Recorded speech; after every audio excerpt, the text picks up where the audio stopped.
For example, over the years, a parade of lobbyists has rigged the tax code to benefit particular companies and industries.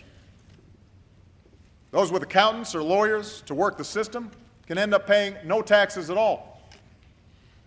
But all the rest are hit with one of the highest corporate tax rates in the world.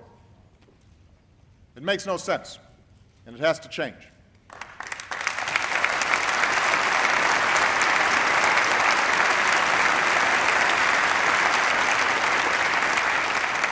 So tonight I'm asking Democrats and Republicans to simplify the system, get rid of the loopholes, level the playing field, and use the savings to lower the corporate tax rate for the first time in 25 years without adding to our deficit. It can be done.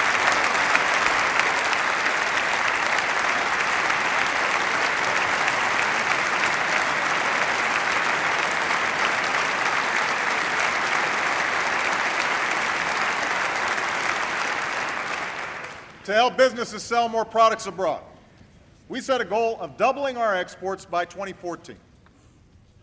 Because the more we export, the more jobs we create here at home. Already our exports are up. Recently we signed agreements with India and China that will support more than 250,000 jobs here in the United States. And last month we finalized a trade agreement with South Korea that will support at least 70,000 American jobs. This agreement has unprecedented support from business and labor, Democrats and Republicans, and I ask this Congress to pass it as soon as possible.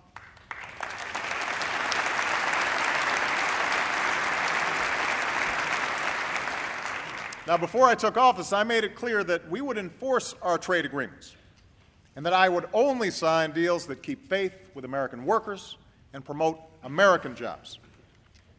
That's what we did with Korea, and that's what I intend to do as we pursue agreements with Panama and Colombia and continue our Asia-Pacific and global trade talks.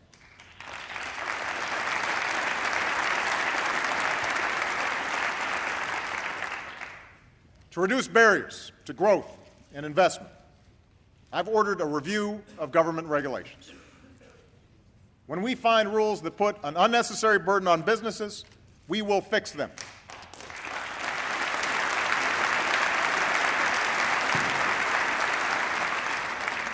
But I will not hesitate to create or enforce common sense safeguards to protect the American people.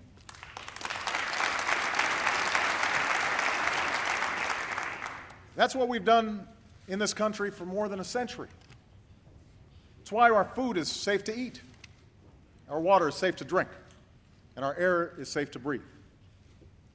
It's why we have speed limits and child labor laws. It's why last year we put in place consumer protections against hidden fees and penalties by credit card companies, and new rules to prevent another financial crisis. And it's why we passed reform that finally prevents the health insurance industry from exploiting patients.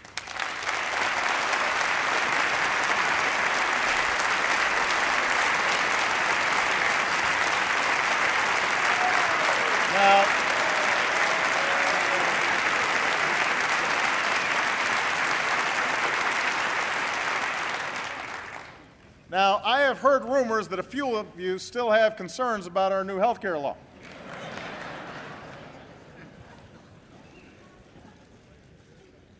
So let me be the first to say that anything can be improved. If you have ideas about how to improve this law by making care better or more affordable, I am eager to work with you.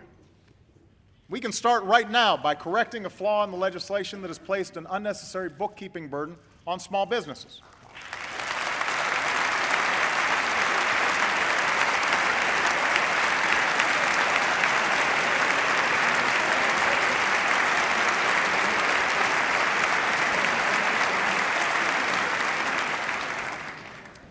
What I'm not willing to do is go back to the days when insurance companies could deny someone coverage because of a pre-existing condition.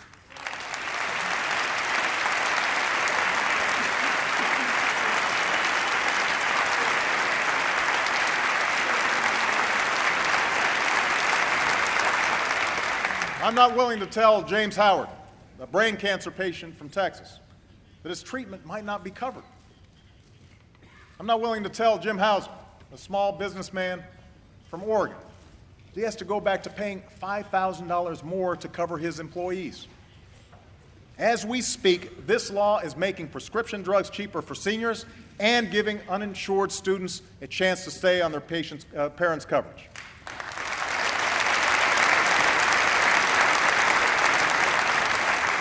So I say to this chamber tonight, instead of refighting the battles of the last 2 years, let's fix what needs fixing and let's move forward.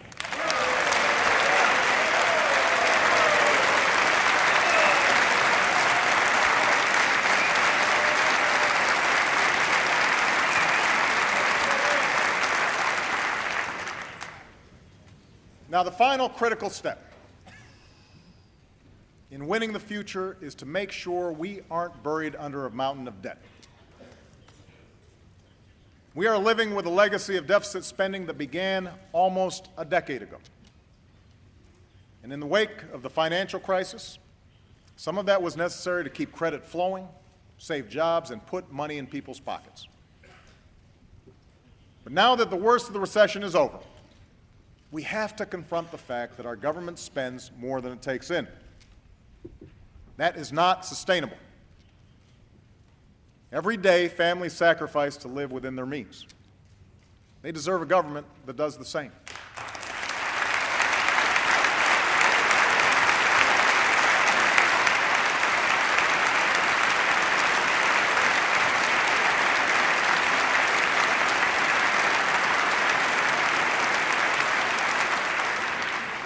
So tonight, I am proposing that starting this year, we freeze annual domestic spending for the next 5 years.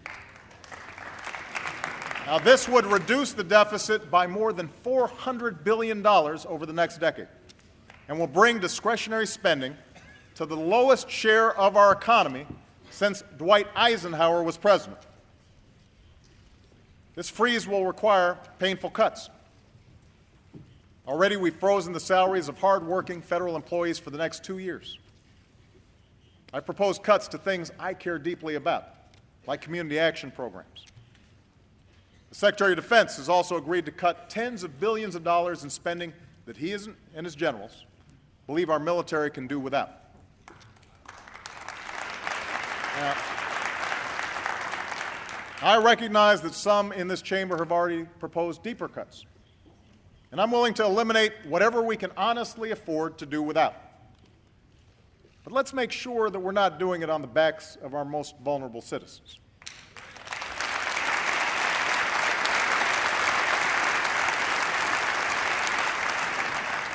And let's make sure that what we're cutting is really excess weight. Cutting the deficit by gutting our investments in innovation and education is like lightening an overloaded airplane by removing its engine. It may make you feel like you're flying high at first, but it won't take long before you feel the impact.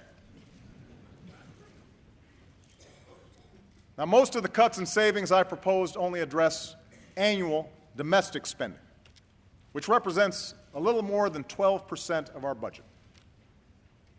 To make further progress, we have to stop pretending that